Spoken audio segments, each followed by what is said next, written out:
Hello everyone. As we all know there are multiple theories in political science और आज हम बात करेंगे उदारवाद के बारे में। उदारवाद जानने से पहले हम ये देखेंगे कि उदारवाद का उद्भव या इसका विकास किस तरह से हुआ है। तो 17वीं और 18वीं शताब्दी में इसका विकास हुआ सबसे पहले यूरोप में।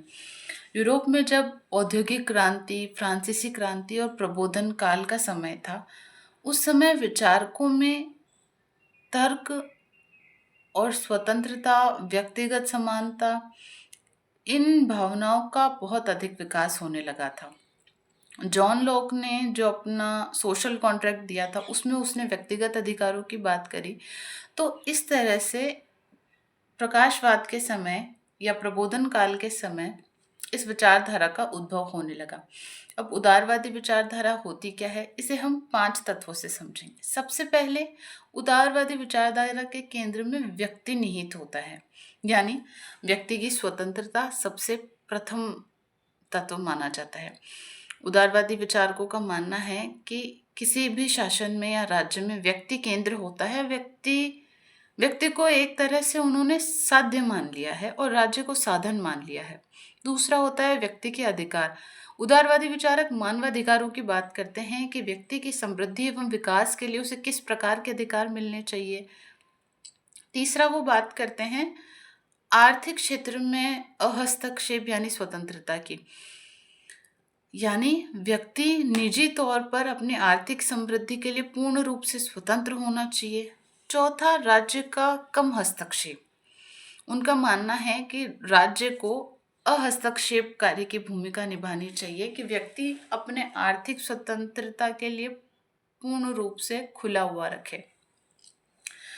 पांचवा होता है सीमित राज्य। वही जिसे हम अहस्तक्षेपकारी राज्य कह रहे हैं, वही होता है सीमित राज्य या सीमित सरकार का शासन, जिसमें व्यक्ति स्वतंत्र होना चाहिए। राज्य का कार्य या दायित्व इतना होगा कि वह कल्याणकारी राज्य की भूमिका निभाते हुए व्यक्तियों को मूलभूत आवश्यकताएं और सुविधाएं उपलब्ध करा दे, जैसे स्वास्थ्य, शिक्षा, सड़कें इत्यादि। और पांचवा तत्व इसका रखेंगे हम लोकतंत्र में विश्वास। प्राय ये देखा जाता है कि उदारवादी विचारधारा वाले राज्यों में लोकतंत्र पाया जाता है, जहाँ जनता जो होती है वो अपने प्रतिनिधि का चयन करती है और उस प्रतिनिधि या जो सरकार में शासक होता है उसकी ये नैतिक जिम्मेदारी हो जाती है कि वो अपने राज्य में एक समुचित शासन की व्यवस्था करे और एक कल्याणकारी राज्य के रूप में कार्य करे। अब यूरोप में तो उदारवाद का विकास हो जाता है 17वीं और 18वीं शताब्दी में, लेकिन अगर हम भारत के परिप्रेक्ष्य में देखें तो भारत में उदारवाद आता है 19वीं शताब्दी में, जब हमारे यहाँ स्वतंत्रता संग्राम हो रहा होता है। ब्रिटिश शासन काल के बाद में हमारे यहाँ जो विचारक है उनमें भी वही कि स्वतंत्रता, समानता और आर्थिक क्षेत्र में प्रगति की भावना विकसित होती है।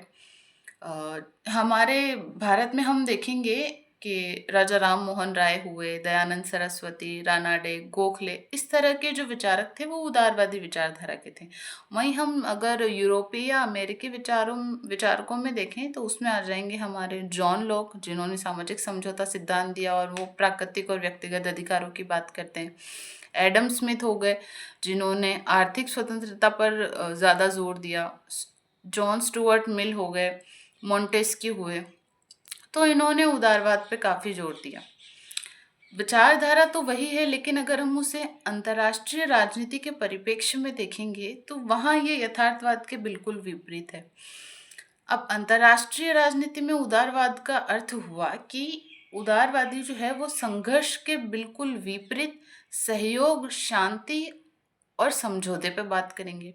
यानी किसी भी राज्य को अपने हित पूर्ति के लिए संघर्ष का सहारा नहीं लेना चाहिए। वे विश्वास करते हैं कि राज्य को आपस में सहयोग करते हुए शांति और समृद्धि की बात करनी चाहिए।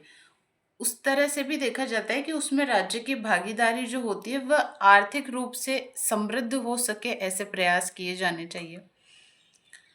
हालांकि उदारवादियों की आलोचना इस बात पे की जाती है कि उन्होंने आर्थिक स्वतंत्रता की तो बात की, लेकिन आर्थिक समानता की बात नहीं की।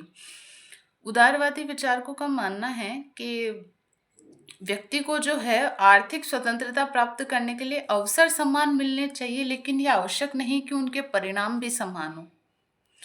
जैसा हम समाजवादी या साम्यवाद में देखते हैं कि वो चाहते हैं कि संसाधनों का वितरण समान हो और सब में एक तरह से कि वो संसाधन परिणाम दोनों पे थोड़ी बात आ जाती है कि समानता एक तरह से होनी चाहिए, लेकिन उदारवाद ऐसा नहीं है। उदारवाद कहता है कि अवसर समान हो, लेकिन पूर्ण रूप से सामाजिक या आर्थिक समानता नहीं आ सकती। तो हर किसी विचारधारा के अपनी आलोचना होती है। आपको क्या लगता है? सवाल मेरा यही है कि क्या आपको लगता है कि भारत एक उदारवादी देश है? Comment down below. Thank you so much for watching. Bye.